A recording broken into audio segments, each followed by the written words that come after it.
जय हिंद बच्चों, आप सबका बहुत बहुत स्वागत है ग्राउंड जीरो डिफेंस इंस्टीट्यूट में। तो आज की जो क्लास होने वाली है it will be on geography most important questions. मैंने इस सब्जेक्ट में भी यही किया है कि जो एनडीए और सीडीएस के लिए जो बच्चे प्रिपरेशन कर रहे हैं अपकमिंग एग्जाम 16 अप्रैल के लिए, तो हर टॉपिक ज्योग्राफी का मैं कवर कर पाऊं। ठीक है, तो इसमें मैंने मेन फोकस किया हुआ है टॉपिक के ऊपर, सो दैट आपकी ज्योग्राफी जो है इन 50 क्वेश्चन से रिकॉल हो जाए, रिवाइज हो जाए। बहुत शॉर्ट स्पेंड टाइम पीरियड में ही आपकी अच्छी कमांड भी हो जाएगी। अगर कोई फ्रेशर है तो उसके लिए भी बहुत हेल्पफुल होने वाली है। ठीक है, तो चलिए स्टार्ट करते हैं ज्योग्राफी के 50 most important question, but particularly किस पर आधार है? टॉपिक्स पर। ओके, चलिए नेक्स्ट। सबसे पहला प्रश्न आपके सामने है। आपसे पूछा गया है कि इनमें से कौन सी पश्चिम की तरफ बहने वाली नदी नहीं है। अब आप ध्यान दें, not a west flowing river.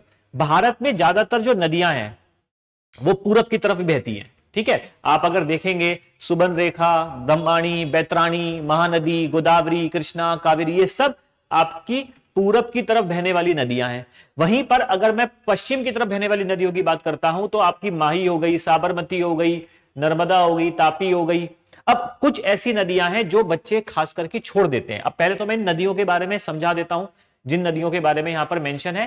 जैसे पेरियार नदी, तो बेटा ये केरला में है। कहां पर है? केरला में। अब ये भारत पूजा जो नदी है, इसको किताबों में आपको हो सकता है एटलस में पुनानी नाम से दिखे, तो ये भारत पूजा नदी और कोई नहीं है, पुनानी नदी के बारे में कहा गया है। पांबा जो है, ये पांबा नदी जो है ये भी केरला में है। और ये बता देता हूं, ये दोनों नदियां ही वेम्बनाड लेक में गिरती हैं। आपने सुना होगा भारत का सबसे लंबा, the longest lake of India is Vembanad lake, तो ये दोनों नदियां वहीं पर फॉल होती है। ताम्रपानी नदी जो है ये तमिलनाडु से बहती हुई ये फॉल होती है गल्फ ऑफ मन्नार में।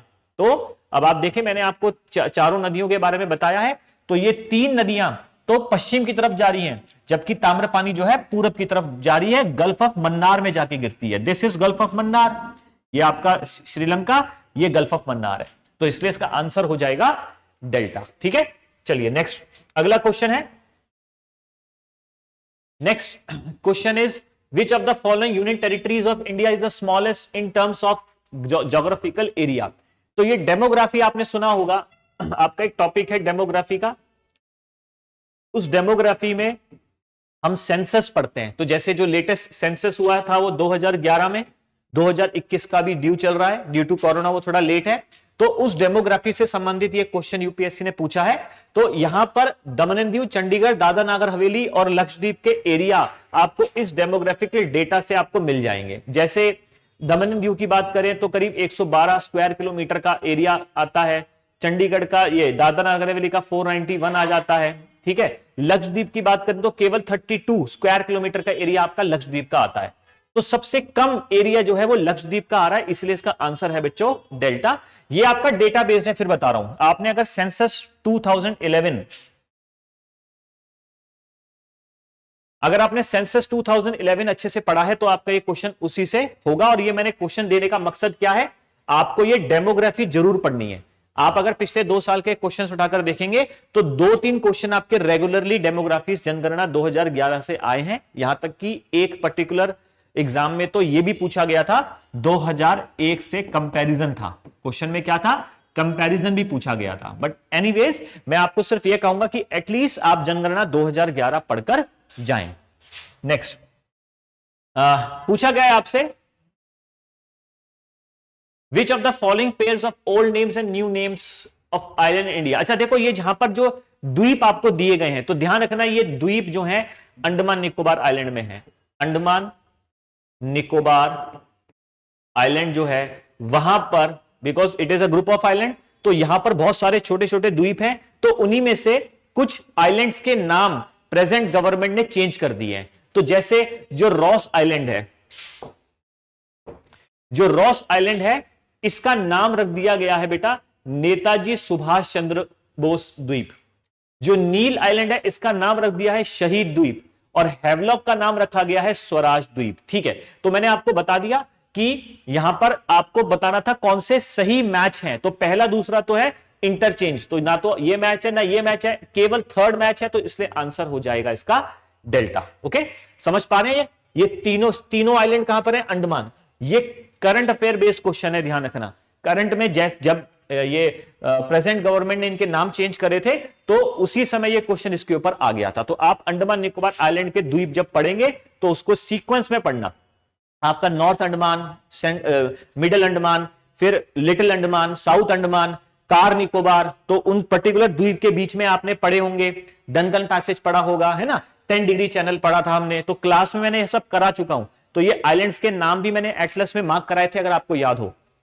नेक्स्ट अगला क्वेश्चन है आपका, आपको बताया पूछा गया है कि ये कुछ जगह है भारत में, तो इन पर्टिकुलर ये ईटानगर, इंफाल, अगरतला और आइजवाल जो है ये कैपिटल्स हैं नॉर्थ ईस्ट स्टेट्स की। और आपसे पूछा गया है कि सनराइज के मुताबिक इनका सनराइज टाइम आपको बताना है। तो आज सनराइज टाइम निकालने से पहले आपको पता होना चाहिए इनके लॉन्गिट्यूड। अगर आपको इनके लॉन्गिट्यूड पता है तो इजीली आंसर आपको पता चल जाएगा। देखो मैंने आपको टाइम निकालने को लेकर के समझाया था, एक चीज ध्यान रखें, 1 डिग्री में 4 मिनट का अंतर होता है। मैंने आपको बताया था 1 डिग्री क्या है, किसी भी दो लॉन्गिट्यूड, अगर ये 10 डिग्री है और ये 11 डिग्री है तो इन दोनों के बीच में डिग्री का अंतर अगर 1 है तो टाइम का अंतर होगा 4 मिनट। आ रही बात समझ में बेटा? मैंने क्या बोला कि अगर डिग्री का अंतर 1 है तो टाइम का अंतर कितना होगा? 4 मिनट। ओके,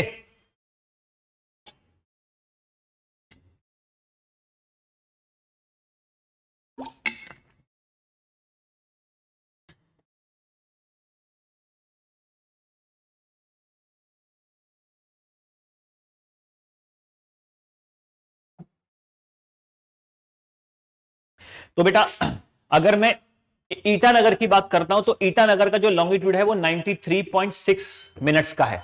ठीक है, ईटानगर का आ गया 93.6, वहीं पर इंफाल का आता है 93.9, और अगरतला का अगर आप लॉन्गिट्यूड निकालना चाहेंगे तो अगरतला का आपका आएगा 91.28 समथिंग आएगा, और वहीं पर आइजवाल का आएगा 92.6। ठीक है, तो 92.6 जो है इसका लॉन्गिट्यूड। अब आप लॉन्गिट्यूड के हिसाब से देखें, ये सब ईस्ट लॉन्गिट्यूड है। कौन से लॉन्गिट्यूड है? ईस्ट लॉन्गिट्यूड, है ना, ये सब ईस्ट लॉन्गिट्यूड है। तो इसका मतलब क्या हुआ, जो ईस्ट लॉन्गिट्यूड्स हैं ये, आप इसको अब अरेंज करके देखें। सबसे पहले ईस्टर्न साइड में कौन सा पड़ेगा? तो आप कहेंगे ईस्टर्न साइड में पड़ेगा 93.9 डिग्री, उसके बाद आएगा 93.6 डिग्री, उसके बाद आएगा 92.6, उसके बाद आएगा 91.28, है ना। तो अगर मैं इसको अरेंज करूं तो सबसे पहले इंफाल आएगा यानी कि 2, सबसे पहले 2 आएगा, उसके बाद 93.6 यानी कि 2 के बाद 1 आएगा, उसके बाद 92.6 यानी कि 4 आएगा, फिर 3 आएगा। तो 2 1 4 3, इसमें केवल एक ही ऑप्शन में आ रहा है ब्रावो, क्योंकि सूरज ईस्ट से उगता है, पूरब से उगता है, तो पहले सूरज यहां उगेगा, फिर यहां, फिर यहां, फिर यहां। ठीक है, तो इनमें कुछ सेकंड या कुछ मिनट का अंतर हो सकता है। जैसे इन दोनों में डिग्री के अंतर तो कुछ नहीं है, लेकिन मिनट्स में अंतर है, तो यहां पर सेकंड्स का अंतर आएगा। यहां पर डिग्री का अंतर आ गया तो मिनट में आएगा, यहां पर भी डिग्री का अंतर है तो मिनट में आएगा, अगर आप डिफरेंस निकालना चाहते हैं तो। ठीक है, चलिए नेक्स्ट अगला प्रश्न है आपका। आपसे पूछा गया है कि इनमें से जो बायोस्फीयर रिजर्व्स भारत में हैं, है ना, तो उनमें से कौन कौन से बायोस्फीयर रिजर्व यूनेस्को के द्वारा world network of biosphere reserve में शामिल कर लिया गया है। तो पहली चीज, हमारे देश में जितने भी नेशनल पार्क्स और वाइल्ड लाइफ सेंचुरीज हैं, जो कि करीब मोर देन 650 हैं, भारत में 650 से ज्यादा नेशनल पार्क्स और वाइल्ड लाइफ सेंचुरीज हैं। तो इन पर्टिकुलर नेशनल पार्क्स और वाइल्ड लाइफ सेंचुरीज में से कोई भी ऐसा क्षेत्र जो जैविक विविधताओं से भरा हुआ है, ठीक है, तो ऐसे पर्टिकुलर क्षेत्र को जहां पर आपकी फ्लोरा एंड फौना की स्पीशीज पाई जाती हो, तो ऐसे पर्टिकुलर एरिया को बायोस्फीयर रिजर्व घोषित किया जाता है। और जो बायोस्फीयर रिजर्व भारत में है, भारत में टोटल 18 बायोस्फीयर रिजर्व है, और उन 18 में से 12 बायोस्फीयर रिजर्व को यूनेस्को ने अपनी लिस्ट में शामिल कर लिया है। यह ध्यान रहेगा आपको। ठीक है, तो मैं आपको बता देता हूं इसमें से कौन कौन से आपके जो बायोस्फीयर रिजर्व हैं शामिल हो रखे हैं। जैसे उन्होंने दिया है gulf of Mannar, spelling correction कर लेना है बेटा, MNNAR है। गल्फ ऑफ मन्नार, नौकरेक, पंचमढ़ी, सिमिलीपाल, इसके बाद फिर गल्फ ऑफ मन्नार, कंचनजंगा, नौकरेक, शेषलम। तो देखो पहले तो मैं आपको बता दूं शेषलम नहीं है, ठीक है, ध्यान रखेंगे, इसमें से शेषलम आपका नहीं है। तो शेषलम नहीं है तो इसका मतलब सेकंड तो आपका गलत हो गया। तीसरे में दिया हुआ है नीलगिरी, नौकरेक और पंचमढ़ी और पन्ना। तो पन्ना उसमें नहीं है, और यहां पर फिर से शेषलम आ गया। ध्यान रखें, जो आपको बायोस्फीयर रिजर्व दिए गए हैं उनमें से शेषलम और पन्ना ये दोनों ही उन यूनेस्को की लिस्ट में अभी शामिल नहीं हुए हैं, तो इसलिए इसका आंसर हो जाएगा अल्फा। मैंने आपको बोला 18 है, 18 में से 12 यूनेस्को की साइट पे है, तो मैंने आपको बता दिया ये दोनों यूनेस्को की साइट पे नहीं है, इसलिए हमारा उत्तर दिए गए विकल्पों में से अल्फा हुआ। नेक्स्ट, अगला प्रश्न है, इग्नियस रॉक्स के बारे में पूछा गया है, मेटामॉर्फिक रॉक्स और सेडिमेंट्री रॉक्स, आपको मैच करना है ना। अब देखो यहां पर बेसाल्ट और ग्रेनाइट, आपने नाम सुना होगा इग्नियस रॉक्स। ये इग्नियस रॉक्स जो है मैग्मा या लावा के जमने से, सॉलिडिफाई होने से ये बनती है। तो ये जो चट्टानें होती है बड़ी हार्ड होती है, नॉन पोरस होती है, क्रिस्टलाइन होती है ना, और इसमें लेयर्स नहीं होती, फॉसिल्स नहीं पाए जाते। तो ये चट्टानें हार्ड हैं, तो कौन सी होंगी? बेसाल्ट और ग्रेनाइट। तो ए का तो 1 हो गया। जो मेटामॉर्फिक रॉक होती है ये रूपांतरित चट्टानें होती है, यानी कि सेडिमेंट्री और इग्नियस रॉक्स में ही प्रेशर या हीट के दबाव की वजह से, डिफरेंस की वजह से इन दोनों एजेंट्स का इस्तेमाल करके वो उनमें कंपोजिशन में बदलाव आ जाता है। एग्जाम्पल के लिए मैंने आपको बताया था, लाइमस्टोन कन्वर्ट हो जाता है मार्बल में, तो चूना पत्थर ही संगमरमर में कन्वर्ट हो जाता है। जो मार्बल है वो एक मेटामॉर्फिक रॉक है, क्वार्ट्जाइट एक मेटामॉर्फिक रॉक है, तो इसका आंसर हो गया 3। और सेडिमेंट्री रॉक, चूना पत्थर और लैंडस्टोन, ये सैंडस्टोन, ये आपका 2। ठीक है, तो जो चूना पत्थर है और सैंडस्टोन है ये सेडिमेंट्री रॉक है। तो दिए गए विकल्पों में से उत्तर हो जाएगा आपका ब्रावो। ओके, नेक्स्ट, अगला प्रश्न है, इंडियन मॉनसून रेनफॉल को लेकर के आपसे पूछा है कि भारत में जो मॉनसून आता है, तो भारत में मॉनसून आता है उसे हम कहते हैं साउथ वेस्ट मॉनसून। क्या बोलते हैं बेटा? South west monsoon. तो साउथ वेस्ट मॉनसून को लेकर के ही इसमें कुछ कथन है, स्टेटमेंट्स हैं, आपको बताना है कि इनमें से कौन से सही हैं और कौन से गलत हैं। ठीक है ना, तो लेट्स सी इनमें से कौन से सही है कौन से गलत है, चेक कर लेते हैं। पहला बोल रहा है it is largely governed bye topographical feature. अब यहां पर कई बच्चे कंफ्यूज होंगे, ध्यान दें, भारत में सबसे ज्यादा देखो 3 प्रकार की रेनफॉल होती है। एक होती है कन्वेक्शनल, एक होती है आपकी ओरोग्राफिक, और तीसरी होती है आपकी साइक्लोनिक। तो अगर कोई आपसे पूछे, मैंने क्लास में बताया था कि वर्ल्ड में सबसे ज्यादा ओरोग्राफिक रेनफॉल होती है, और अगर भारत की बात करें तो भारत में भी सबसे ज्यादा ओरोग्राफिक रेनफॉल होती है। इसको पर्वतीय वर्षा भी कहते हैं। तो ये जो ओरोग्राफिक रेनफॉल है, पर्वतीय वर्षा है। तो भारत में इतनी सारी पहाड़ियां हैं, वेस्टर्न घाट, ईस्टर्न घाट्स, गरजट हिल, नल्लामलाई की पहाड़ियां, अन्नामलाई की पहाड़ियां, ये आपकी अन्नामलाई की पहाड़ियां, कार्डमम की पहाड़ियां, नीलगिरी की पहाड़ियां, हरीशचंद्र रेंज, बालाघाट, अजंता, गाविलगढ़, इतनी सारी पहाड़ियां हैं। तो इन पहाड़ियों की वजह से भारत में सबसे ज्यादा ओरोग्राफिक रेनफॉल होती है। और अगर यहां पर मैं एक वर्ड देखूं, टोपोग्राफिकल, टोपोग्राफिकल फीचर का मतलब होता है भू आकृति का उच्चावच। तो बिल्कुल कहीं पर अगर पहाड़ होंगे तो वो पहाड़ी क्षेत्र इस इंडियन मॉनसून पर प्रभाव डालेंगे, बिकॉज आपने नोट किया होगा कि दक्षिण में बारिश ज्यादा होती है, दक्षिण से उत्तर की तरफ चलेंगे तो बारिश कम होती चली जाती है। उसका कारण क्या है? दक्षिण की तरफ पहाड़ों की ऊंचाई ज्यादा है, जबकि उत्तर की तरफ चलेंगे तो पहाड़ों की ऊंचाई कम हो जाती है। मैं किसकी बात कर रहा हूं? वेस्टर्न घाट्स की।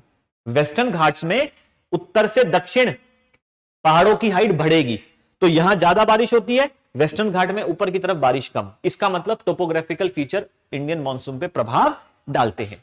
दूसरा कह रहा है रीजनल एंड सीजनल वेरिएशन। बिल्कुल, जब इंडियन मॉनसून आएगा तो एरिया वाइज कैसे भाई, कोई पर्टिकुलर एरिया विंडवर्ड साइड है, कोई लीवर्ड साइड है, तो यहां पर बारिश ज्यादा होती है, यहां बारिश कम होगी। एरिया डिपेंड करेगा वो एरिया कहां लाई कर रहा है ना, और सीजन के मुताबिक बारिश होगी। बिल्कुल हमारे इस मॉनसून पर इसका भी प्रभाव पड़ता है। तो ये दोनों तो सही हो गए, 1 और 2 तो कंफर्म सही है। तीसरा कह रहा है heavy downpour resulting in considerable run of. अब देखो मॉनसून में ही सबसे ज्यादा बारिश होती है, तो मॉनसून की वजह से क्या होता है, जब भारी बारिश होती है तो इरोजन भी काफी ज्यादा होता है। यहां रन ऑफ का मतलब क्या है? इरोजन। तो इंडियन मॉनसून, इस पे बिल्कुल प्रभाव पड़ेगा। इंडियन मॉनसून से जो है बहुत ज्यादा अपर्दन भी देखने को मिलता है। तो इसी वजह से आपके 3 स्टेटमेंट तो कंफर्म सही। अब हम बात कर लेते हैं चौथे की। अच्छा, अब देखो ऑप्शन में देखो यहां पर ऑल ऑफ दीज नहीं है, और मुझे पता है 3 स्टेटमेंट कंफर्म सही है, तो आंसर मेरे को मिल गया ये this one, 1, 2 and 3, isn't it? क्योंकि यहां पर उन्होंने क्या कर दिया, पहली दूसरी तीसरी स्टेटमेंट कंफर्म सही है। और यहां बोला है बिगिनिंग एंड एंडिंग, क्या मॉनसून का आना फिक्स है? नहीं, कारण मॉनसून की डेट और आना जाना फिक्स नहीं है, क्योंकि उस पर प्रभाव पड़ता है एल नीनो का, वेस्टर्न डिस्टर्बेंस का और ग्लोबल वार्मिंग की वजह से होने वाले क्लाइमेट चेंज का। ठीक है ना, तो चौथी स्टेटमेंट हो गई गलत। क्लियर हुआ बेटा? इसके 3 स्टेटमेंट सही हैं। नेक्स्ट अगला प्रश्न है आपका, आपसे पूछा गया है कि आपको एक तरफ कॉलम में दिए हुए हैं कुछ क्लाइमेट के नाम और दूसरी तरफ आपको कुछ उसके कोड वर्ड दिए। तो ध्यान रखना, आपको ये जो दिया हुआ है ना, ये जो कोड वर्ड दिया हुआ है ये AMW, ये क्या है? आपको मैंने क्लास में बताया था, कोपेन क्लाइमेट क्लासिफिकेशन। और मैंने ये कहा था कि कोपेन नाम के एक व्यक्ति ने, जियोलॉजिस्ट ने, क्लाइमेट का क्लासिफिकेशन किया था on the basis of rain, और उन्होंने कुछ कैपिटल लेटर्स लिए और कुछ उन्होंने स्मॉल लेटर्स लिए इस तरह से, और उन लेटर्स का इस्तेमाल करके क्लाइमेट को कोड वर्ड दे दिया। जैसे ए, कैपिटल ए का मतलब होता है ट्रॉपिकल एरिया, ठीक है, बी का मतलब होता है ड्राई, फिर ऐसे ही ई का मतलब होता है पोलर क्लाइमेट, है ना, फिर ऐसे ही एम का, स्मॉल एम का मतलब होता है मॉनसून। ओके, तो इस तरह से मैंने आपको पूरा एक चार्ट बना करके क्लास में आपको प्रोवाइड कराया था और कुछ एग्जांपल्स भी दिए थे। अब देखो यहां बात कर रहा है monsoon with short dry season. Short dry season का मतलब बारिश ज्यादा होती है, तो बारिश ज्यादा इनमें से कहां होगी? तो आप कहेंगे केरला और कर्नाटका के कोस्ट में बारिश ज्यादा होती है, क्योंकि मॉनसून जब आता है तो सबसे पहले केरला और कर्नाटका के कोस्ट में ही सबसे ज्यादा बारिश करता है। फिर दूसरा, कोल्ड ह्यूमिड विंटर। अब देखो कोल्ड वर्ड आ गया, तो यहां पे से ठंडा कहां होगा? अरुणाचल प्रदेश में बेटा, अरुणाचल प्रदेश में ठंडा रहेगा। तो ए का 4 और बी का 3 हो गया, क्योंकि उन्होंने बोला देखो कोल्ड भी है, ह्यूमिड भी, और विंटर विद शॉर्टर समर, गर्मियां छोटी। अब देखो गर्मियां छोटी ना तो उत्तर प्रदेश में है ना तमिलनाडु में है, वो अरुणाचल में है, तो एक बी का 3 हो गया। चौथा कह रहा है monsoon with dry winter and monsoon with dry summer. तो गर्मियों में बारिश कम कहां होती है? तमिलनाडु में। तमिलनाडु में मैंने आपको बताया था, तमिलनाडु में सर्दियों में बारिश होती है, winter rainfall. Tamil Nadu receives winter rainfall north east monsoon. तो देखो आंसर क्या हो जाएगा? 4312। तो 4312 किस में आ रहा है? अल्फा। तो आंसर क्या हो गया इसका? अल्फा। समझ में आया बेटा? अगर आपको ये कोड वर्ड्स नहीं भी पता है तो भी मैं आपको बता रहा हूं आप लॉजिकली इस क्वेश्चन को कैसे कर सकते हैं। मैंने दोनों चीजें यहां पर क्लियर करी है, ठीक है। अच्छा, नेक्स्ट अगला क्वेश्चन है, आपसे पूछा गया है, एक तरफ आपको यहां पर आपको दिए गए हैं राज्य और आपसे पूछा गया है कि इनका टोटल फॉरेस्ट कवर एरिया।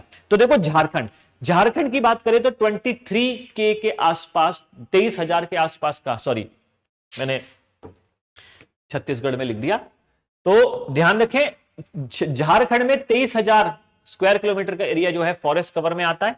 वहीं पर अगर हम छत्तीसगढ़ दिया है, अरुणाचल दिया है और मध्य प्रदेश दिया है, तो मध्य प्रदेश में करीब 77,000 के आसपास का एरिया फॉरेस्ट कवर में आता है। और हमने यह भी पढ़ा था, जो फॉरेस्ट कवर की रिपोर्ट आती है, इंडियन फॉरेस्ट की रिपोर्ट जो आती है, सर्वे करके रिपोर्ट आती है, उसमें मध्य प्रदेश एक ऐसा राज्य है भारत का जहां पे सबसे ज्यादा फॉरेस्ट कवर एरिया है in terms of what? Quantity, यानी कि एरिया वाइज। ओके, तो पहले नंबर पे 4 तो जरूर आएगा, तो आंसर ना तो सी होगा ना डी, ये तो कंफर्म हो ही गया।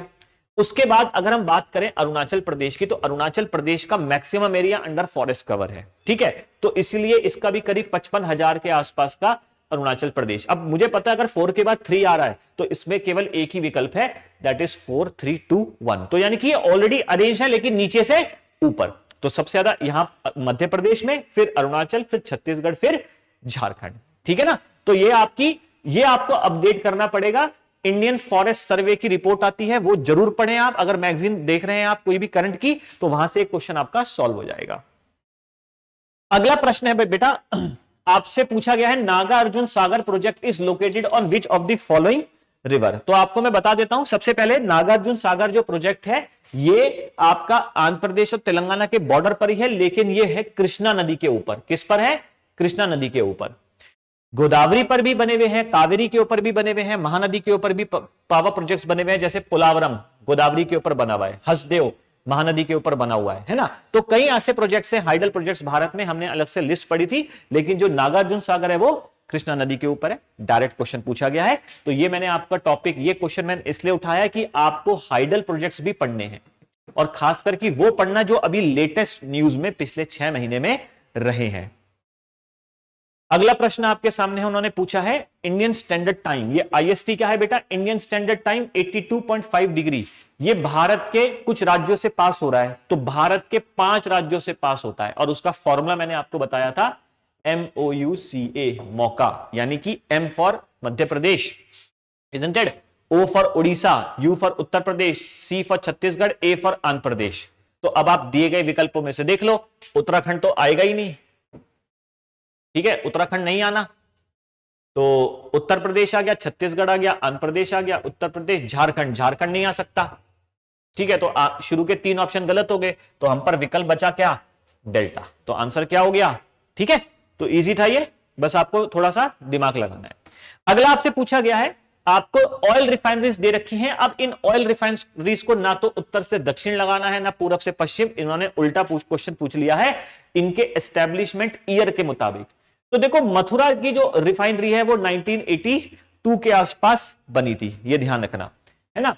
जो हल्दिया वाली है, हल्दिया बनी थी 1975 में, बरौनी बनी थी 1964 में, और जो गुवाहाटी बनी थी वो 1960s के आसपास की है। तो सबसे पुरानी जो ओल्ड रिफाइनरी है वो गुवाहाटी वाली हो गई, isn't it? तो अब आप ध्यान दें, मैंने ईयर वाइज यहां पर लगा दिया है, तो सबसे पहले गुवाहाटी आएगा, तो इसका मतलब आंसर ना तो ए होगा, ना तो अल्फा, ना ब्रावो।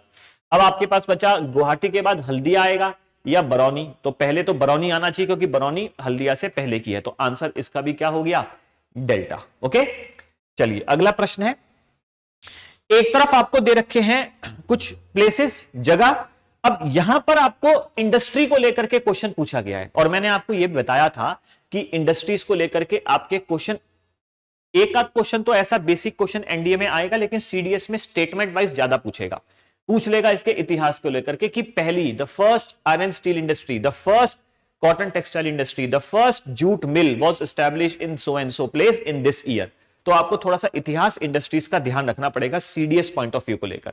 एनडीए में जहां तक सवाल है, आपको बस ये ध्यान रखना है कि कौन सी जगह भारत में किस चीज के लिए फेमस है, ठीक है। जैसे आपने सुना होगा यूएसए का डेट्रॉइट ऑटोमोबाइल इंडस्ट्री के लिए बहुत फेमस है, पिट्सबर्ग जो यूएसए में है उसको iron and steel capital of the world कहा जाता है। तो भारत में भी ऐसे ही आपके कुछ क्षेत्र हैं, जैसे जबलपुर जो है ऑटोमोबाइल इंडस्ट्री के लिए फेमस है, जो बेंगलुरु है वो आईटी इंडस्ट्री, सॉफ्टवेयर इंडस्ट्री के लिए फेमस है, मथुरा में ऑयल रिफाइनरी है, पेट्रोकेमिकल इंडस्ट्री है, और बल्लरपुर जो है यहां पर पेपर इंडस्ट्री के लिए फेमस है। तो मेरे पास दिए गए विकल्पों में से आप देख सकते हैं 4, 2 है ना, 1, 3, तो 4, 2, 1, 3 किस में आ रहा है, चार्ली।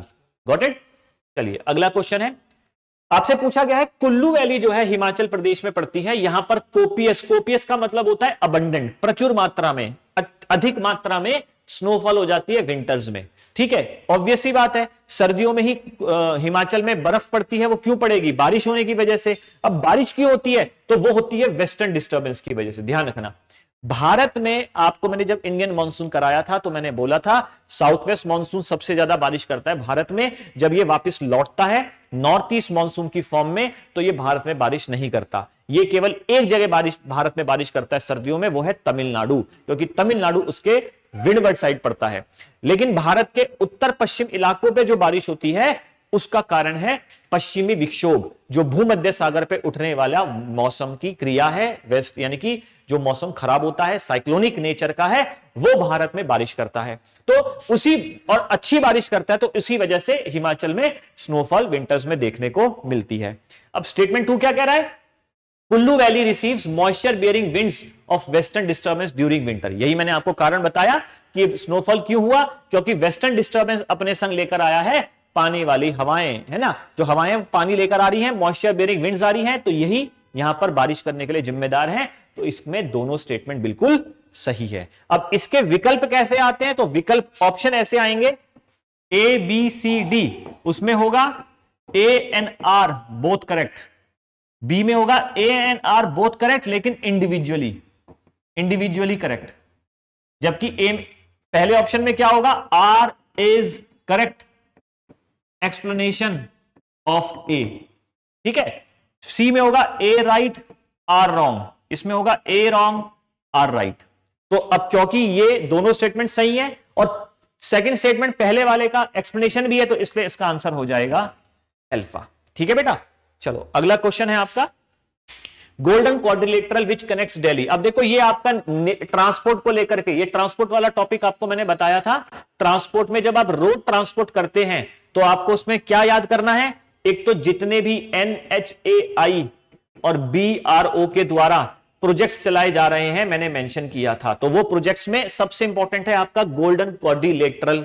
ये भारत का सबसे बड़ा प्रोजेक्ट है, और अगर मैं वर्ल्ड की बात करूं तो सबसे 6th लॉन्गेस्ट प्रोजेक्ट है ये गोल्डन क्वाड्रिलेटरल, जिसमें भारत के मेट्रोपॉलिटन दिल्ली, मुंबई, चेन्नई, कलकत्ता, इनको ज्वाइन करने के जो नेटवर्क है रोड का, this is called as golden quadrilateral. और ये पास जो हो रहा है अब इसी गोल्डन क्वाड्रिलेटरल के रास्ते में क्या क्या पड़ेगा, आपसे डायरेक्टली क्वेश्चन में पूछा गया है, ठीक है ना। तो इसका सही आपका उत्तर क्या होगा, देखो अमृतसर यहां पड़ता है दिल्ली से अलग, तो आंसर ये नहीं हो सकता, ठीक है ना। अच्छा, अब वडोदरा रास्ते में पड़ेगा, यहां पर पुणे यहां पड़ेगा, आपके विशाखापट्टनम यहां पड़ेगा, और वाराणसी यहां पड़ेगा। आई बात समझ में। हैदराबाद यहां पड़ेगा, आपके हैदराबाद इसके इधर पड़ेगा, तो हैदराबाद की वजह से ये गलत हो गया, और भोपाल की वजह से ये गलत हो गया, तो हमारे पास ऑप्शन क्या बचा, सी।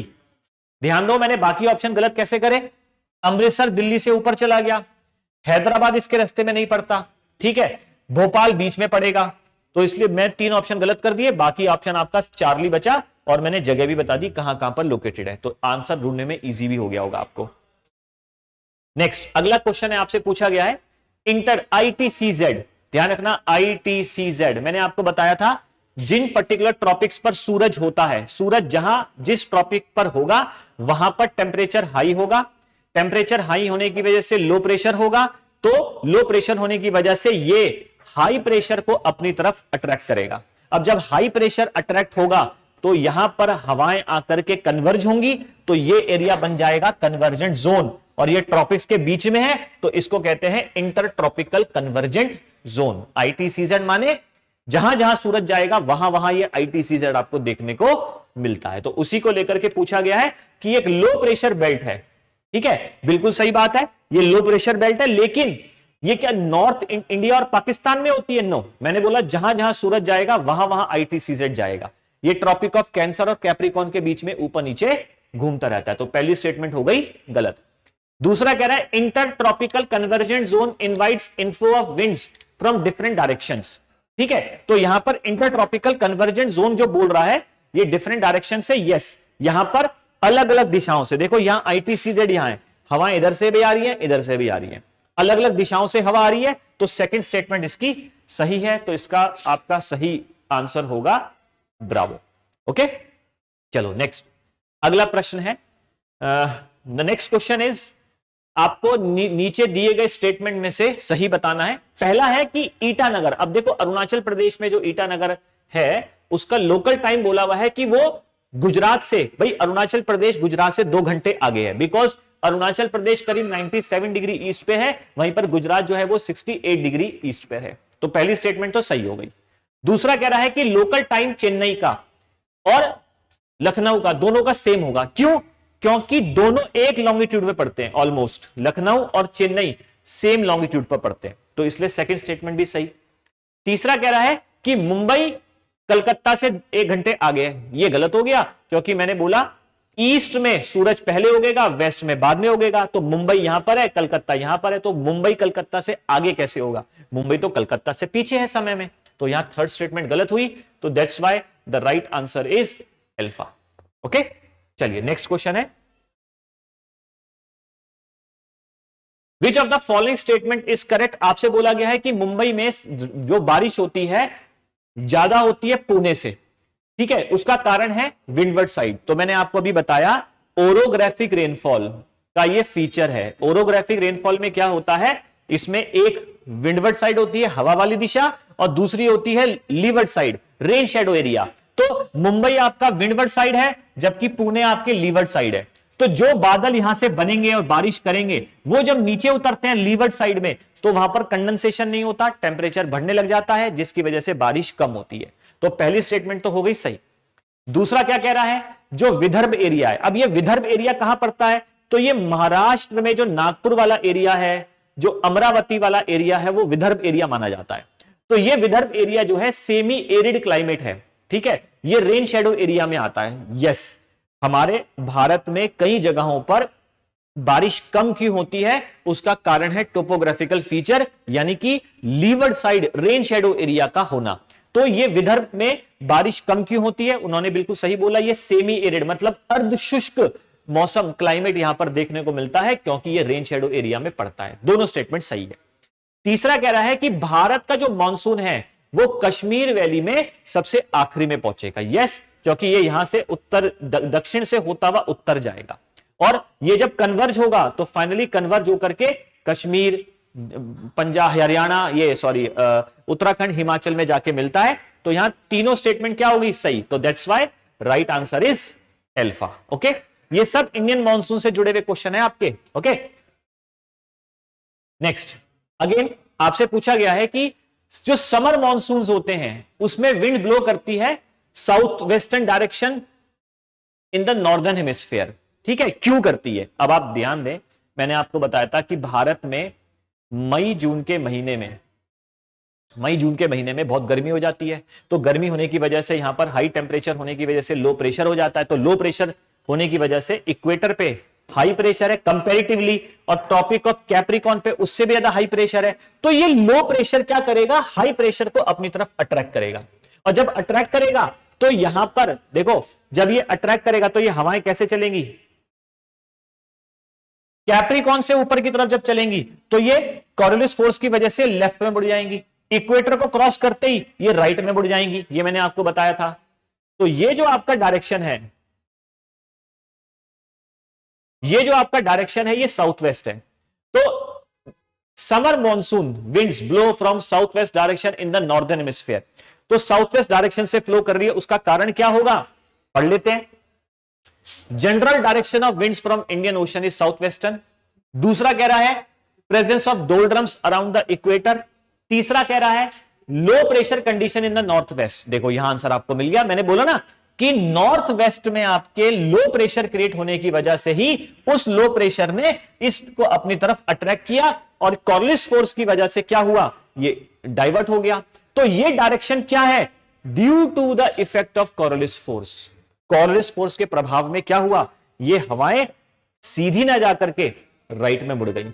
जब मैंने आपको हीट बजट पढ़ाया था, टॉपिक था इंसोलेशन एंड हीट बजट, तो मैंने वहां पे दो चीजें बताई थी कि हमारी पृथ्वी पर चलने वाली जो हवाएं हैं उन हवाओं को एक फोर्स डिफ्लेक्ट कर देती है, उस फोर्स का नाम है कॉरियोलिस फोर्स। और फेरल लॉ ने बताया था कि नॉर्दर्न हेमिस्फीयर में वो हवाएं राइट में मुड़ती हैं और सदर्न हेमिस्फीयर में लेफ्ट में मुड़ती हैं। तो ये कॉरियोलिस फोर्स है ना जो राइट में मोड़ दिया, तो इसीलिए इसका डायरेक्शन साउथ वेस्ट से नॉर्थ ईस्ट की तरफ हो जाता है। तो इसलिए करेक्ट आंसर हो जाएगा आपका डेल्टा। क्लियर है? Next the question is Mahatma Gandhi hydro electric project is on which river. अब देखो उन्होंने एक ऑप्शन दिया है गोदावरी, एक दिया उन्होंने श्रावती, कावेरी और कृष्णा। अब ध्यान रखना ये आपका प्रोजेक्ट जो है श्रावती नदी पर कर्नाटका में है। ठीक है, इसी नदी पर जॉग फॉल्स भी सिचुएटेड है। तो ये आपका एक डायरेक्ट क्वेश्चन है, करंट से संबंधित, उसमें कोई न्यूज में रहा होगा तो ये आपका क्वेश्चन इसमें आ गया। तो Mahatma Gandhi hydro project is on Sharavathi नदी इज इन कर्नाटका। ठीक है, जॉग फॉल्स। क्लियर है? बढ़े आगे। चलिए नेक्स्ट क्वेश्चन इज, अगला क्वेश्चन पे बढ़ते हैं अब हम। क्वेश्चन आपसे पूछा गया है कि एक तरफ आपको नदियां दे रखी है, दूसरी तरफ ट्रिब्यूटरीज। अब आपसे पूछा गया जो करेक्टली मैच है, अब आपको सिर्फ ये देखना है कि क्या ये ट्रिब्यूटरीज इस नदी की है। अब देखो सोन नदी गंगा की है, तो ये गलत हो गया। ठीक है, उसके बाद जो पेनगंगा वेनगंगा, ये माही नदी, ये सब पूर्णा, पेनगंगा वेनगंगा, ये गोदावरी की है, ये भी गलत हो गया। इसके बाद दूधना, मांजरा, इंद्रावती गोदावरी की है। ठीक है, तो ये तीन ऑप्शन गलत हो गए। अब ये बचा कब्बानी, हेमवती, अमरावती, शिमशावती, अर्कावती, ये सारी की सारी जो है कावेरी की ट्रिब्यूटरी हैं। तो इसलिए इसका सही उत्तर है डेल्टा। और मैंने आपको बताया था कावेरी को कहा जाता है गंगा ऑफ साउथ, क्योंकि आप देखें तो पौराणिक कथाओं के मुताबिक ऋषि अगस्त्य जो है कावेरी नदी को दक्षिण में लाए थे, गंगा का एक रूप। जबकि गोदावरी को बोला जाता है दक्षिण गंगा या वृद्ध गंगा, वो दक्षिण भारत की सबसे लंबी नदी है, इसी वजह से उसको संज्ञा दी गई है। ओके, तो दो अलग अलग चीजें हैं। नेक्स्ट क्वेश्चन आपसे पूछा गया है कि अगर मानो इलाहाबाद में यानी कि इंडिया में 82.5 डिग्री ईस्ट में 12 बज रहे दिन के, तो आपको बताना है वेलिंगटन, तो वेलिंगटन का है न्यूजीलैंड, तो आपको पता होना चाहिए न्यूजीलैंड का जो है वो है 175 डिग्री पड़ता है, करीब करीब कितना पड़ता है 175 डिग्री ईस्ट। तो 175 डिग्री ईस्ट का मतलब हुआ आपको टाइम निकालना है, इजी है। सबसे पहले आप निकालेंगे डिफरेंस बिटवीन लॉन्गिट्यूड, ठीक है। उसके बाद आप डिफरेंस निकालना कैसे, 82.5 और 175 में जो डिफरेंस आएगा वो कितना आ जाएगा, वो करीब करीब 93 के आसपास आएगा, ठीक है। फिर आपको इसको 4 से मल्टीप्लाई करना है, मैंने सेकंड स्टेप बताया था। 4 से मल्टीप्लाई करने पे इसका जो उत्तर आएगा वो कितना आ जाएगा, करीब करीब 360 मिनट से ज्यादा, 360 मिनट से ज्यादा। और तीसरा ऑप्शन मैंने आपको बताया था कि जो आएगा मिनट टाइम आएगा उसको आपको प्लस या माइनस करना है डिपेंडिंग अपॉन आप कहां से कहां जा रहे हैं। अब क्योंकि न्यूजीलैंड हमारे पूरब में है तो ये प्लस करेंगे, तो ये 360 प्लस का मतलब हो गया 6 घंटे से ज्यादा। तो 6 घंटे से ज्यादा का मतलब क्या हुआ, अगर मैं 12 में 6 घंटे जोड़ूंगा तो ना तो 4.5 आएगा, तो ये दोनों ऑप्शन गलत हो गए। अच्छा, अब उन्होंने बोला कि 6.5 सेम डे के या प्रीवियस डे के। अब देखो क्योंकि समय में आगे हैं तो पिछला दिन तो हो ही नहीं सकता, तो सही उत्तर क्या हो जाएगा, चार्ली। 6:30 बज रहे होंगे न्यूजीलैंड में। बात समझ में आई। ये 3 स्टेप आपको मैंने क्लास में बताए थे टाइम निकालने को लेकर के। किसी भी 2 लॉन्गिट्यूड के बीच में जहां का आपको टाइम निकालना है, उन लॉन्गिट्यूड के बीच का डिफरेंस निकालो, 4 से मल्टीप्लाई करो और जो टाइम आता है आवर्स में कन्वर्ट करके प्लस या माइनस डिपेंडिंग अपॉन क्वेश्चन, कि क्वेश्चन में पूछा क्या गया है। अगला प्रश्न है, आपको मैच करना है कि एक तरफ आपको न्यूक्लियर पावर प्लांट्स दिए गए हैं और दूसरी तरफ आपको स्टेट्स दे रखी हैं। इजी है। कलपक्कम नाम का जो न्यूक्लियर पावर प्लांट है बेटा तमिलनाडु में है। नरोरा बुलंदशहर के पास उत्तर प्रदेश में है। रावत भाटा जो है ये राजस्थान में है और तारापुर जो है बेटा ये महाराष्ट्र में है। तो आपका जो उत्तर हो जाएगा वो 5, 6 और 5, 6 केवल चार्ली में आ रहा है, तो आंसर चार्ली, ठीक है ना, इजी था ये। नेक्स्ट, आपको एक तरफ यहां पर दे रखा है प्रोडक्ट में टी, जूट, रबर, टबैको, कुछ आपको एग्रीकल्चर प्रोडक्ट्स हैं और आपसे पूछा गया है कि मेजर प्रोडक्शन इनमें से कहां होता है। तो देखो अब दिए गए विकल्प आप ध्यान दो, भारत में रबर का उत्पादन केरला में होता है मैक्सिमम, साउथ में केरला में। ऑप्शन में केवल एक यही है जहां पर रबर का उत्पादन सबसे ज्यादा होता है। अगर मैं जूट की बात करूं तो ये वेस्ट बंगाल आपका जो ओडिशा वाला एरिया है वहां पर जूट का प्रोडक्शन सबसे ज्यादा होता है। टी कल्टीवेशन आपका तमिलनाडु में हो जाएगा। तो अगर मुझे पता है 432, तो 432 किस में आ रहा है, डेल्टा में, तो आंसर क्या हो गया, डेल्टा।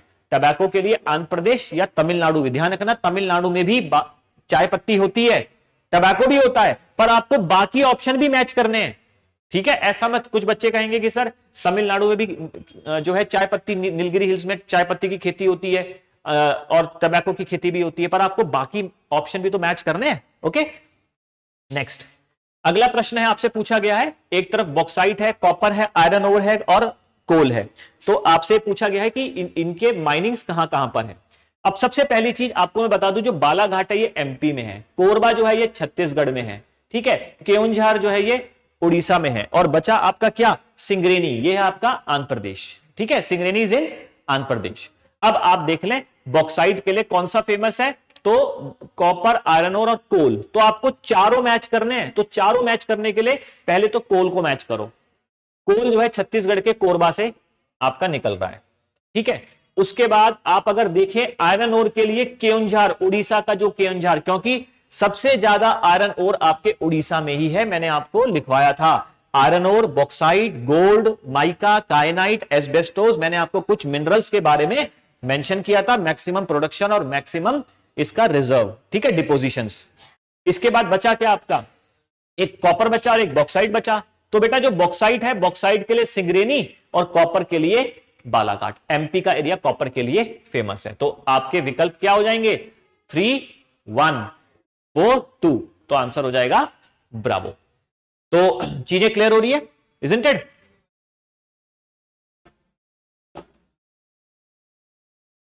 ओके, तो ये बेटा आपके सामने अब अगला क्वेश्चन आ गया है। It is about nuclear power station. तो इंडियन ज्योग्राफी जो हमने पढ़ी थी, तो इंडियन ज्योग्राफी में मैंने आपको कुछ ऐसा मैटर बताया था जो स्टैटिक जीके से संबंधित है, जिसमें आपके आ जाते हैं national parks, wild life sanctuaries, heritage, cultural dances, ports, power generation. तो पावर जनरेशन में ही आपका आता है कि ऊर्जा के उत्पादन के लिए हम किन चीजों का प्रयोग कर रहे हैं, न्यूक्लियर एनर्जी का यूज कर रहे हैं या solar energy, wind energy, tidal energy, hydel energy, etcetera etcetera. तो न्यूक्लियर पावर स्टेशन जो रावत भाटा है, इट इज इन राजस्थान। कहां पर है बेटा ये? राजस्थान। महाराष्ट्र का आपने फेमस सुना होगा तारापुर, उत्तर प्रदेश का भी आपने सुना होगा एक फेमस है नरोरा, और तमिलनाडु में आपने सुना होगा कलपक्कम। ओके, तो रावत भाटा इज इन राजस्थान। नेक्स्ट अगला क्वेश्चन है आपका कोल फील्ड्स को लेकर के। तो जो मिनरल्स हैं उनमें से जो कोल फील्ड है, अब सबसे पहली चीज कोल आप ध्यान रखेंगे कि जो है 4 प्रकार के कोल, एंथ्रासाइट, बिटुमिनस, लिग्नाइट एंड पीट। तो इनमें से जो एंथ्रासाइट और बिटुमिनस है ये आपके टॉप क्वालिटी कोल हैं जिसमें कार्बन कंटेंट जो है काफी मात्रा में है। और इन कोल फील्ड्स को के बारे में लिखा हुआ है कि जैसे झरिया, तो आप ध्यान रखें जे, मैंने आपको बताया था J for Jharkhand, J for Jharia. तो झरिया कोल फील्ड जो है it is in Jharkhand. Raniganj बहुत ही फेमस आपका है, it is in west Bengal. Talcher Orissa में आपका लाई करता है, और कोरबा इज इन छत्तीसगढ़, है ना। तो 3 4 2 5, तो it comes in what? Alpha 3 4 2 5। तो ये आपकी जीके की बुक में जहां पर मिनरल रिसोर्सेज का आपका टॉपिक है, वहां पर आपको ये शहर दे रखे हैं और ये भी मेंशन है कि ये किन चीज के लिए फेमस है। तो मैंने आपको मार्क भी कराया था, जैसे आयरन स्टील इंडस्ट्री से संबंधित आयरन ओर, बॉक्साइट, माइका। तो उसी समय मैंने आपको बताया था कि आपको ये पर्टिकुलर सेंटर्स याद रखने हैं। ठीक है, चलिए अगले क्वेश्चन की तरफ बढ़ते हैं। Next question is about peaks. तो भारत के जो इंपॉर्टेंट पीक्स हैं, तो मैंने आपको इंडियन फिजियोग्राफी में चीजें एक एक करके सेगमेंट के फॉर्म में पढ़ाया था, starting from the Himalayas ranges, trans Himalayan ranges, Aravallis, western Ghat, eastern Ghat, है ना। तो यहीं पर ये मैंने मेंशन किया था आपको इंपॉर्टेंट पीक्स याद करनी होती है। जैसे जो दोदा बेटा है, ये नीलगिरी की पहाड़ियों में की सबसे ऊंची चोटी का नाम है। ये अरावली की पहाड़ी की सबसे ऊंची चोटी का नाम है ना। जो कालसूबाई है ये नॉर्दर्न सह्याद्री की सबसे ऊंची चोटी का नाम है। जो महादेव की पहाड़ी पड़ती है उसकी सबसे ऊंची चोटी का नाम है धूपगढ़। तो अब आप देखें जो डोडा बेटा है ये नीलगिरी की पहाड़ियों में लाई करता है, तो it will lie in Tamil Nadu. ठीक है, Guru Shikhar will lie in Rajasthan, Kalsubai will lie in Maharashtra and Dhupgarh will lie in MP. क्योंकि आप नीलगिरी की पहाड़ी देखेंगे तमिलनाडु में, अरावली की पहाड़ी राजस्थान में, सह्याद्रियम वेस्टर्न घाट्स को बोलते हैं, और उत्तरी सह्याद्री महाराष्ट्र उत्तर की तरफ पड़ेगा, और महादेव की पहाड़ी आपका एमपी में। ठीक है, विंध्या सतपुरा रेंजेस जो मैंने आपको बताई थी। तो 3 4 1 2 ये केवल एक ही ऑप्शन आ रहा है, दैट इज चार्ली। ठीक है, next question, western coast of India. यहां थोड़ा सा स्पेलिंग मिस्टेक है, मैं उसके लिए माफी चाहूंगा, मैं बता देता हूं। वेस्टर्न कोस्ट जो पश्चिमी आपका तट है भारत का, वहां पर ज्यादा बारिश, बहुत हाई रेनफॉल होती है गर्मियों के मौसम में। तो उसका बहुत आसान सा कारण आप समझ सकते हैं। मैंने जब इंडियन मॉनसून आपको पढ़ाया था तो मैंने ये बताया था कि भारत में लो प्रेशर क्रिएट हो जाता है गर्मियों के मौसम में। यही लो प्रेशर जो है हाई प्रेशर को अपनी तरफ अट्रैक्ट करता है, और ये हाई प्रेशर कॉरियोलिस फोर्स के प्रभाव में इक्वेटर से ऊपर राइट की तरफ मुड़ता है, और ये साउथ वेस्ट मॉनसून कहलाता है। और यही साउथ वेस्ट मॉनसून जो है बच्चों, जब ये भारत की तरफ चलेगा तो यहां पर वेस्टर्न घाट्स की पहाड़ी से टकरा करके इसकी एक शाखा तो ऐसे मुड़ जाती है और एक शाखा जो है बंगाल की खाड़ी की तरफ चली जाती है। और इसी पश्चिमी घाट की वजह से इस पर्टिकुलर एरिया में भारत के पश्चिमी तट पर, क्योंकि ये इसके एकदम परपेंडिकुलर पड़ गई, तो इसी वजह से इस एरिया में बहुत हैवी रेनफॉल होती है। ठीक है ना। तो अब आपके सामने जो दिए गए ऑप्शन हैं वो है, उनमें से सही विकल्प होगा वेस्टर्न घाट। भाई देखो, नियरनेस टू सी वो तो ईस्टर्न घाट का भी है, पर वो इन पर्टिकुलर हवाओं के परपेंडिकुलर की बजाय पैरेलल पड़ रहे हैं। ठीक है ना। हिमालयाज ऊपर लाई करते हैं, ट्रॉपिकल लोकेशन, तो ट्रॉपिकल लोकेशन तो भारत का पूरा हिस्सा है। ओके, तो हमारा सही विकल्प है चार्ली। नेक्स्ट क्वेश्चन इज, आपको एक तरफ बंदरगाह दे रखा है और आपसे पूछा गया है कि इनके विशेष स्पेशल फीचर्स को लेकर के। अब देखो, कांदला जो है it is in Gujarat, it is in Kerala, it is in Andhra Pradesh, और ये आपका वेस्ट बंगाल में है ना। तो अब इन पर्टिकुलर जो आपको दे रखे हैं पोर्ट्स, तो इन्हीं पोर्ट्स की विशेषताएं आप देख सकते हैं। सबसे पहली चीज, कांदला पोर्ट की अगर हम बात करें तो ये गुजरात में जब जहां लोकेटेड है, तो ये एक टाइडल पोर्ट है, it is a tidal port. Kochi की बात करें तो ये एक आपका लगून, लगून का मतलब क्या होता है, कोस्टल लेक, लगून माने बेटा समुद्र किनारे जो झील होती है उसे कोस्टल लेक कहते हैं, ठीक है। फिर वहीं पर आपका रिवर राइन पोर्ट, तो जो कलकत्ता में बना हुआ है वो हल्दिया वाला जो है वो एक नदी पर बना हुआ पोर्ट है। कैसा पोर्ट है? नदी पर। तो 3, ठीक है, इसका 4, तो 3, ए का 3 और डी का 4 दो ऑप्शन में आ रहा है। अब बचे कोच्चि और विशाखापट्टनम, और मैंने आपको बता दिया जो डीपेस्ट तो वो विशाखापट्टनम है, ठीक है ना। तो सी का 1 किस में आ रहा है? सी का 1 और ए का 3 और डी का 4, it is in only option number B. अगर आप इसमें भी जीके की बुक ओपन करेंगे तो मैंने आपको बताया था ट्रांसपोर्ट का एक टॉपिक है, उसी ट्रांसपोर्ट के टॉपिक में एंड में आपको पोर्ट्स के बारे में दिया हुआ है, जिसमें उनकी विशेषता लिखी हुई है कि भारत में नेचुरल पोर्ट, आर्टिफिशियल पोर्ट, सबसे गहरा पोर्ट, बिजी पोर्ट और bad weather port, tidal port, river Rhine port, ये सब उसमें मेंशन है। तो ये क्वेश्चन उसी से बना हुआ है। मैंने आपको बता दिया है कि इनके फीचर्स जो विशेषताएं हैं वो उस आधार पर हमारा सही उत्तर हो जाएगा ब्रावो। नेक्स्ट क्वेश्चन इज, अच्छा अब ये आपका एजर्शन रीजन को लेकर है। पूछा गया है कि जो नर्मदा और ताप्ती रिवर्स हैं ये डेल्टा नहीं बनाती। तो आपको ध्यान रखें, मैंने आपको बताया था जितनी भी पूरब की तरफ बहने वाली नदियां हैं ये सब बनाती हैं डेल्टा। डेल्टा क्यों बनाती है? एक तो इनका जो स्लोप है ना, वो थोड़ा सा कम है। दूसरा कैचमेंट एरिया ज्यादा है, यानी कि इनका विस्तार काफी बड़ा है ना, वॉल्यूम भी ज्यादा है, और ये अपने संग जब सिल्ट लाती है तो एंड में ला करके डिपॉजिट कर देती है, तो जिसकी वजह से ये अपने मुहाने पर, अपने माउथ पे जाकर के ये जो है एक विस्तृत रूप ले लेती है, यानी कि अनेक जलधाराओं में विभाजित हो जाती है। तो इस प्रकार के स्ट्रक्चर को डेल्टा कहा जाता है।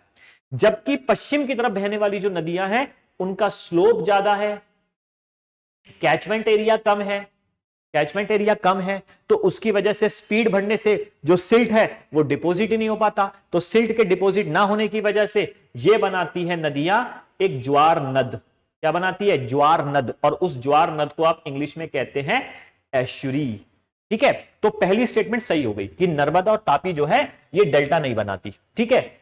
उसका रीजन क्या दे रहे हैं? These rivers form estuaries. अब देखो ये जो रीजन है ये सही एक्सप्लेनेशन तो नहीं है, रीजन में जो स्टेटमेंट आ रखी है वो सही है, ये नदियां एस्चुरी बनाती है, पर एस्चुरी की वजह से डेल्टा नहीं बनाती, उसमें कारण नहीं बताया। तो यहां पर ऑप्शन आपका ब्रावो होगा, अल्फा नहीं होगा। अगर इसमें रीजन करेक्ट एक्सप्लेनेशन होता अल्फा का तो मैं इसका आंसर अल्फा करता, पर ये दोनों अपनी जगह सही है, इसलिए इसका आंसर होगा बेटा ब्रावो। ब्रावो माने क्या बताया था मैंने आपको मैंने ब्रावो का मतलब बताया A and R both individually correct. याद है ना, मैंने आपको इससे पहले असर्शन रीजन में भी कुछ बताया कि ऑप्शन हमेशा सेम रहते हैं, ठीक है। चलिए नेक्स्ट क्वेश्चन है आपका। अब यहां पर आपको कुछ संसाधनों के बारे में दिया हुआ है, बेसिक इनएग्जॉस्टेबल रिसोर्स। अब देखो इनएग्जॉस्टेबल का मतलब जो कभी खत्म ही नहीं होगा, तो उसमें सबसे इंपॉर्टेंट आ जाता है आपका सोलर, ठीक है। सोलर एनर्जी कभी खत्म नहीं होगी। कन्वेंशनल एंड नॉन रिन्यूएबल, अब देखो जो नॉन रिन्यूएबल एनर्जी यानी कि जो जिसको आप रीयूज नहीं कर सकते, है ना, तो वो आपका हो जाएगा कोल, इजंट इट। अब इसके बाद है नॉन कन्वेंशनल एंड रिन्यूएबल। अब नॉन कन्वेंशनल है और रिन्यूएबल है, इसका मतलब उसको बार बार उपयोग कर सकते हैं, तो हाइडल। बचा क्या? नॉन कन्वेंशनल वाला और नॉन रिन्यूएबल, यानी कि नेचुरल गैस जो है ये भी सीमित है ना, जैसे पेट्रोल सीमित है, डीजल सीमित है, तो नेचुरल गैस भी सीमित है, एक समय पे आने के पश्चात ये खत्म हो जाएगा।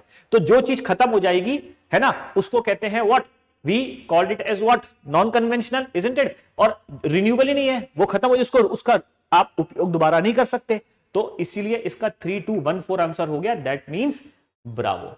ओके, तो यहां पर सिर्फ आपको एग्जांपल्स ध्यान रखने हैं। जहां तक एनडीए का सवाल है ना, एनडीए में आपके ये बेसिक क्वेश्चन आएंगे, सीडीएस में भी, लेकिन सीडीएस में ज्योग्राफी के कुछ क्वेश्चन बहुत डीप में आते हैं, आपके डेप्थ में आते हैं। तो ऐसा मत सोचना कि मैंने सीडीएस के उन डेप्थ वाले क्वेश्चंस को भी कवर अप किया है। मैंने कोशिश ये करी है कि ज्यादा से ज्यादा आपके एनडीए तो कंप्लीट कवर हो रहा है और सीडीएस के बेसिक क्वेश्चंस कवर हो जाएं, ठीक है। क्योंकि बहुत कम समय बचा है, तो इतने कम समय पे मैं आपको ऐसा मैटर नहीं दे सकता कि आप उसको याद करने लग जाए, वरना इस शॉर्ट वीडियो का फायदा क्या होगा, isn't it. Next, consider the following rivers. आपसे पूछा गया है, अच्छा इसमें क्वेश्चन मैं पूरा बता देता हूं, क्वेश्चन इनकम्प्लीट है। आपसे पूछा गया है कि इन नदियों में से कौन सी नदी अरुणाचल प्रदेश से होती हुई बहती है, पासेज थ्रू अरुणाचल प्रदेश। तो आप ध्यान दें, जो बराक नदी है ये आपकी मेघालय, असम, मणिपुर, नागालैंड इधर से होती हुई बहती है, और ये लेफ्ट साइड से लेफ्ट बैंक ट्रिब्यूटरी मानी जाती है ब्रह्मपुत्र नदी की। जबकि जो लोहित है और जो सुबनसिरी है, ये दोनों अरुणाचल प्रदेश से बहती है। ये भी लेफ्ट बैंक ट्रिब्यूटरी है, लेकिन ये अरुणाचल प्रदेश से जो है वहां पर जाकर के ब्रह्मपुत्र को मिल जाती है। वहीं पर सुबनसिरी भी अरुणाचल प्रदेश से बहती हुई ही अरुणाचल प्रदेश में ही ब्रह्मपुत्र नदी को मिल जाती है। तो आप ध्यान दें, इसमें ऑप्शन भी बता देता हूं, इसके क्वेश्चन को मैं करेक्ट कर देता हूं। इसमें आप ए बी सी डी हटा दो, इसमें आप लिखो 1, ठीक है, 2, 3 एंड 4, ठीक है, इस तरह से आप लिखो इसमें एक नदी। अब इसमें ऑप्शन सही क्या होने चाहिए थे? 1, ऑप्शन में हो जाता 2,3, ऑप्शन में हो जाता 3 एंड ऑप्शन डेल्टा में आता 1, 2 एंड 3, ठीक है ना, इसको भी हटा दो।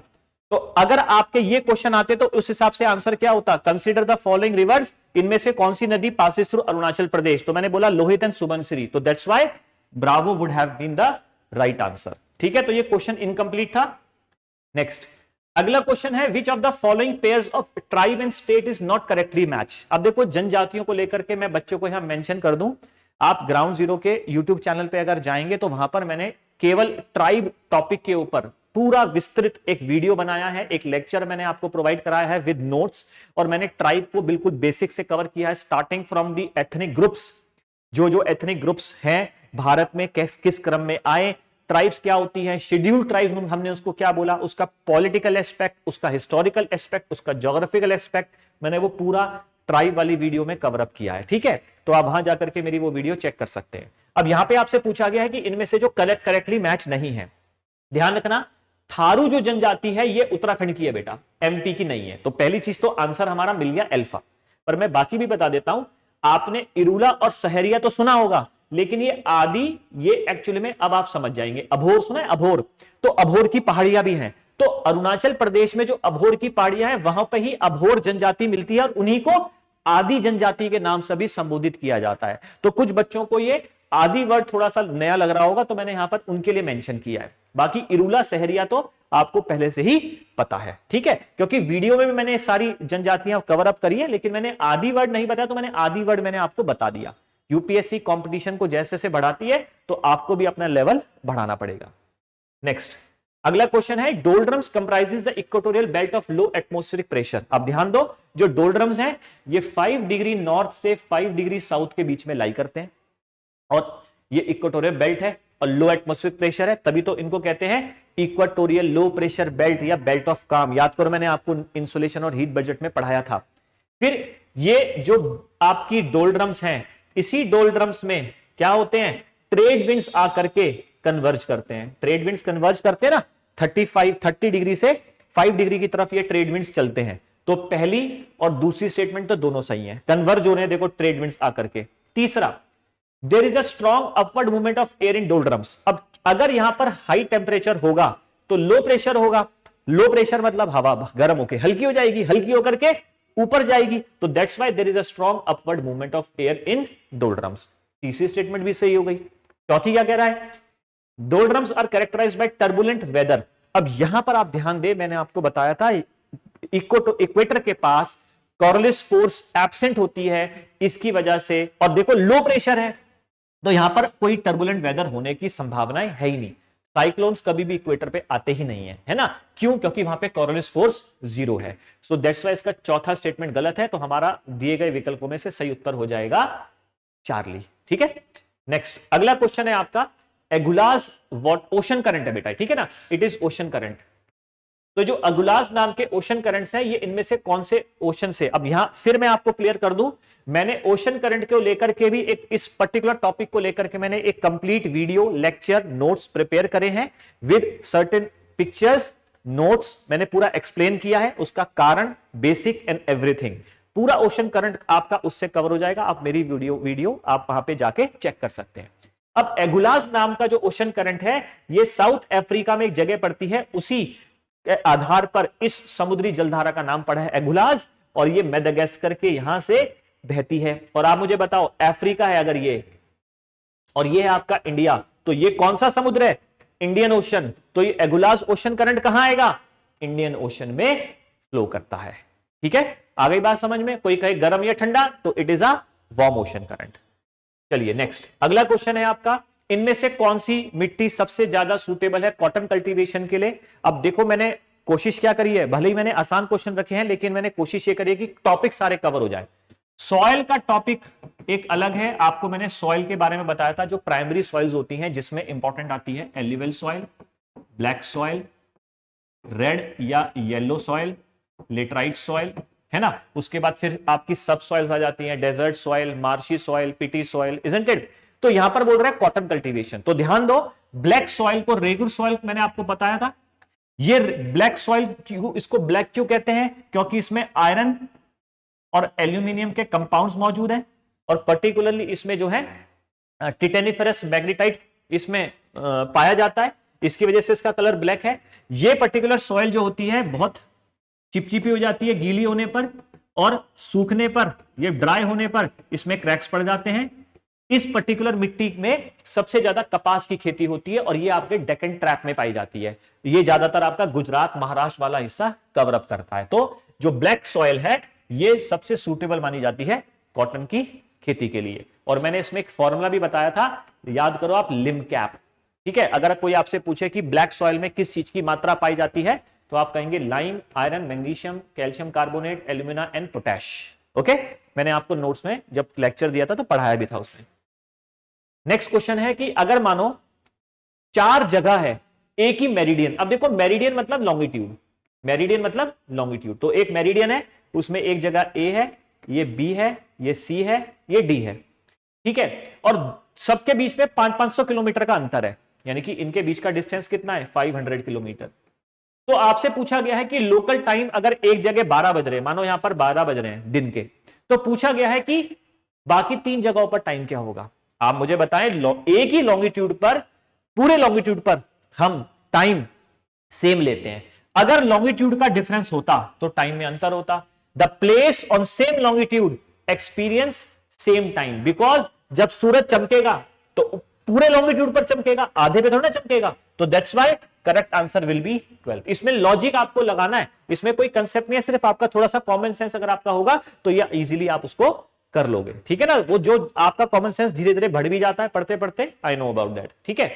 चलिए अगला क्वेश्चन है आपका, द नेक्स्ट क्वेश्चन इज, इनमें से वल्केनिसिटी, अभी आप कहेंगे वल्केनिसिटी का मतलब होता है बेटा वॉल्केनिक इरप्शन, तो वॉल्केनिक इरप्शन की वजह से क्या बनेगा? तो आप ध्यान देना, इसका ये बनेगा कैल्डेरा। अब आप कहेंगे कैल्डेरा क्या होता है? तो ध्यान दो, मैंने आपको बताया था कि किसी भी ज्वालामुखी के माउथ को आप कहते हैं व्हाट? क्रेटर। तो यही क्रेटर किसी ज्वालामुखी के विस्फोट की वजह से जब कोलैप्स हो जाता है, जब ये ढह जाता है, तो उस कोलैप्स क्रेटर को कहते हैं कैल्डेरा। तो ये वल्केनिज्म, वॉल्केनिक इरप्शन का एक प्रोडक्ट माना जाता है। तो answer will be delta. The next question is वर्नल equinox. Equinox, अच्छा इक्विनॉक्स क्या, पहले तो ये समझो, जब सूरज इक्वेटर पर वर्टिकल होता है, वर्टिकली लंबवत, वर्टिकली जब इक्वेटर पे आ जाता है सूरज, तो उस पर्टिकुलर सिचुएशन को कहते हैं इक्विनॉक्स, यानी कि इक्वल डे एंड नाइट। अब ये 2 होते हैं, एक मार्च में सर्दियों के बाद, एक सितंबर में सर्दियों से पहले, है ना। तो जो आपका सर्दियों के बाद मार्च में जो आता है उसको कहते हैं वर्नल इक्विनॉक्स, या फिर इसे कहते हैं स्प्रिंग इक्विनॉक्स, ये आता है मार्च में। एक होता है ऑटम इक्विनॉक्स, वो आता है सितंबर में। तो पहली स्टेटमेंट तो हो गई सही, 21 मार्च को आपका आ गया वर्नल इक्विनॉक्स। दूसरा स्टेटमेंट मैंने आपको बता दी कि सन जो है इक्वेटर पर डायरेक्टली ओवरहेड होता है, इसी वजह से इसको इक्विनॉक्स कहते हैं, इक्वल डे इक्वल नाइट, दिन रात बराबर। तीसरा कह रहा है the changes in the day length, equinox पर जो डे लेंथ का चेंज हो रहा है, जैसे अभी 10 घंटे की रात है, मानो 8 घंटे 9 घंटे की हो गई, 11 घंटे की हो गई, तो वो होती है हमारे जो टिल्ट है, the changes in the tilt of the earth with respect to sun. जैसे हमारी पृथ्वी का अपने अक्ष पर जो झुकाव है, तो सूरज, क्योंकि पृथ्वी जो है सूरज की परिक्रमा कर रही है, तो परिक्रमा करते वक्त सूरज जहां जहां जाएगा उसके मुताबिक, जैसे सूरज 21 जून को ट्रॉपिक ऑफ कैंसर पे आ जाता है, फिर आपका 22 दिसंबर को ट्रॉपिक ऑफ कैप्रिकॉर्न पर आ जाता है। तो जैसे जैसे हमारी पृथ्वी के टिल्ट होने की वजह से और रेवोल्यूशन की वजह से जैसे जैसे सूरज ऊपर नीचे जाता है तो वैसे ही हमारे दिन के लेंथ में भी इक्विनॉक्स पे प्रभाव पड़ेगा। तो ये तीनों स्टेटमेंट हो गई सही, तो सही उत्तर हो जाएगा आपका 4 ठीक है। चलो नेक्स्ट अगला क्वेश्चन है आपका, ये टोपोग्राफी को लेकर है। टोपोग्राफी का मतलब होता है उच्चावच, भू आकृति, जो सरफेस रिलीफ फीचर्स होते हैं। ये भू आकृति को मैंने आपको एक टॉपिक बताया था, अर्थ मूवमेंट। तो अर्थ मूवमेंट में दो चीजें होती हैं, एक एंडोजेनिक फोर्स, एक एक्सोजेनिक फोर्स। जो एंडोजेनिक फोर्सेस होती है उसको फिर हम फर्दर डिवाइड करते हैं, जिसमें आती है डायस्ट्रॉफिक, आइसोस्टैटिक, यूस्टैटिक। फिर डायस्ट्रॉफिक को हम डिवाइड करते हैं टेक्टोनिक। टेक्टोनिक में फिर हम दो चीजें आती हैं, एपिरोजेनिक और ओरोजेनिक। पूरा एक चार्ट मैंने आपको बताया था, है ना। उसमें फिर मैंने आपको fold, fault, types of fold भी बताए थे। तो ध्यान रखना, ये जो टोपोग्राफी है आपकी, ये टोपोग्राफी आपको मैंने बताई थी, कास्ट टोपोग्राफी, एओलिन टोपोग्राफी, आपकी मरीन टोपोग्राफी, है ना, एक्सेट्रा एक्सेट्रा। और मैंने ये भी बताया था कि इसके एजेंट कौन कौन से हैं। अगर आप बात करेंगे ग्राउंड वाटर की, तो ग्राउंड वाटर की वजह से बनने वाली जो आकृतियां होती हैं उसे कहते हैं कास्ट टोपोग्राफी। विंड की वजह से बनने वाली जो टोपोग्राफी है उसे कहते हैं एओलिन। समुद्र के पानी की वजह से बनने वाली टोपोग्राफी को मरीन, ग्लेशियर की वजह से बनने वाली एंड सो ऑन, है ना। तो ये आपका क्वेश्चन टोपोग्राफी को लेकर पूछा गया है कि ये जो फीचर है, ये जो सर्क, बर्चन्स, रिफ्ट वैली, डोलाइन, जॉर्ज ये बना है, आपको इसके मैच करना है। ये रनिंग वाटर है ना। ये आपका ग्लेशियर है, हवा और अंडरग्राउंड वाटर। तो ये जो कास्ट टोपोग्राफी है, ग्राउंड वाटर यही वाली है, देखो, this is karst topography, this is aeolian topography, ठीक है। ये आपकी रिवर राइन हो जाएगी और ये आपकी ग्लेशियर टोपोग्राफी। अब ये जो सर्क्स पाए जाते हैं, सर्क का मतलब हो जाता है बेटा, किसी भी पहाड़ पे मानो जो बर्फ पड़ी है ना, तो वो बर्फ यानी कि वो जो ग्लेशियर है, वो ग्लेशियर जब मूव करेगा तो पहाड़ की उस साइड को काटेगा। तो ये जो कटाव बनेगा, उस कटाव को सर्क कह देते हैं। तो दिस विल बी, जो ग्लेशियर है इसका ऑप्शन क्या हो जाएगा, 1।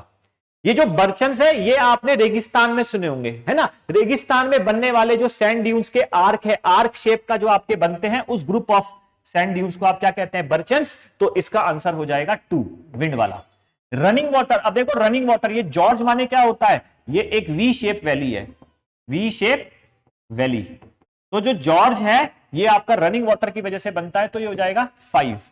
अंडरग्राउंड वाटर ये बनता है आपका डोलाइन। इसकी ये अंडरग्राउंड वाटर क्या करता है, ये डोलाइन बनाता है। अब आप कहेंगे डोलाइन क्या होता है, तो आपने सुना था कि मैंने टोपोग्राफी में जो कास्ट टोपोग्राफी पढ़ाई थी उसमें मैंने एक वर्ड यूज किया था, सिंक होल, है ना। तो सिंक होल का बड़ा रूप डोलाइन होता है और उसका एक और रूप होता है, उसे पोलजे बोलते हैं। तो ये जो डोलाइन है ये आपकी कास्ट टोपोग्राफी की वजह से बनता है। तो अब आप देखें हमारे पास उत्तर आया है 5, 1, 2, 4।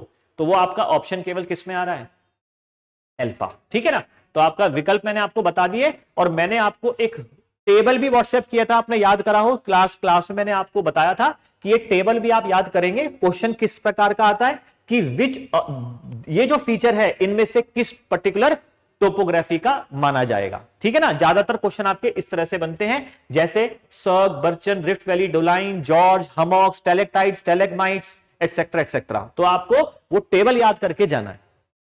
नेक्स्ट अगला क्वेश्चन है आपका ज़ेरोफाइट्स।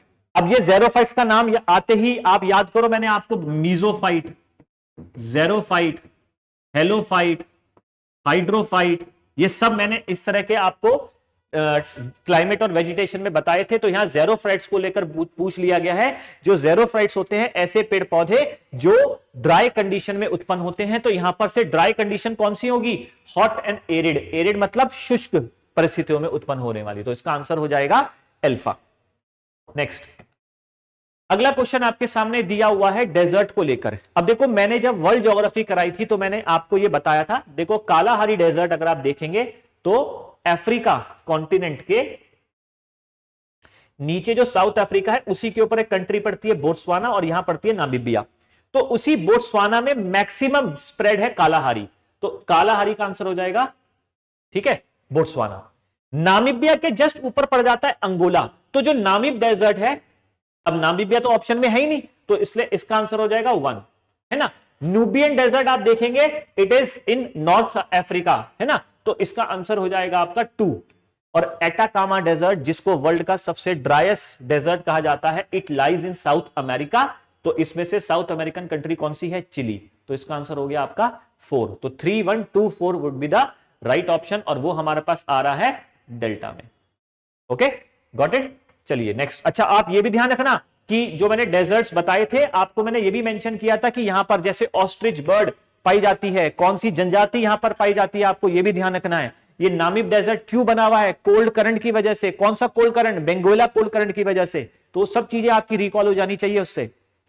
नेक्स्ट, देखो स्टेटमेंट है आपका, दिन में विंड्स ब्लो करती है सी टू लैंड। तो ये आपका कंसेप्ट है, आपको याद करो, मैंने आपको land breeze, sea breeze, katabatic winds, anabatic winds, जिनको आप माउंटेन ब्रीज या वैली ब्रीज भी कहते हैं।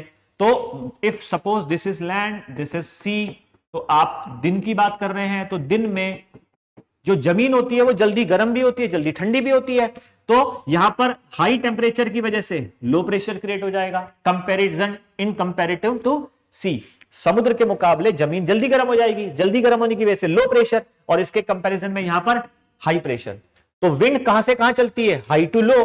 तो विंड चलेगी सी टू लैंड। तो सी टू लैंड चल रही है, तो उन्होंने क्या बोला? दिन में winds blow from sea to land, तो सही। और ये है आपका sea breeze, this is what?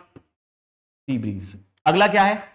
The lands get heated. उन्होंने कारण ये बोला हुआ है स्टेटमेंट में कि जो भूमि है वो जल्दी गर्म हो जाती है सराउंडिंग समुद्र के मुकाबले, इसकी वजह से वहां पर लो प्रेशर डेवलप हो जाता है over the land as compare to sea. बिल्कुल सही बात है, जो भूमि है वो जल्दी गर्म भी हो रही है, जल्दी ठंडी भी हो रही है। अब जल्दी गर्म होने की वजह से हवा हल्की होकर के ऊपर चली जाएगी, तो जो यहां पर एक वॉइड क्रिएट होगा, उस वॉइड को भरने के लिए हवा समुद्र से भूमि की तरफ चलेगी। This is sea breeze. और इसी का अपोजिट आपका लैंड ब्रीज होता है, जो कि नाइट में होता है। ठीक है ना? नेक्स्ट, अगले क्वेश्चन की तरफ चलते हैं। The next question is, the rigid lithospheric slabs are known as plates, what would be the result if the oceanic plate collides with the continental plate. तो देखो, जो प्लेट टेक्टोनिक थ्योरी है उसमें मैंने आपको यह बताया भी था कि जो कॉन्टिनेंटल प्लेट है और एक ओशनिक प्लेट है, तो उसमें से जो कॉन्टिनेंटल प्लेट होती है, ठीक है, ये लेस डेंस होती है, जबकि ये मोर डेंस होती है, isn't it? ये इसी वजह से थिन होती है और ये आपकी थिक होती है। तो जो कॉन्टिनेंटल प्लेट है, अगर वो किसी ओशनिक प्लेट से कोलाइड करेगी, कन्वर्ज करेगी, तो ओशनिक प्लेट जो होती है वो नीचे जाएगी। तो यहां स्टेटमेंट क्या कह रहा है? Oceanic plate is force below the continental plate. तो पहली स्टेटमेंट सही हो गई। दूसरी कह रहा है कॉन्टिनेंटल प्लेट को फोर्स किया जाएगा, is force to wave the plate. अब ये इसका वेव का मतलब क्या है?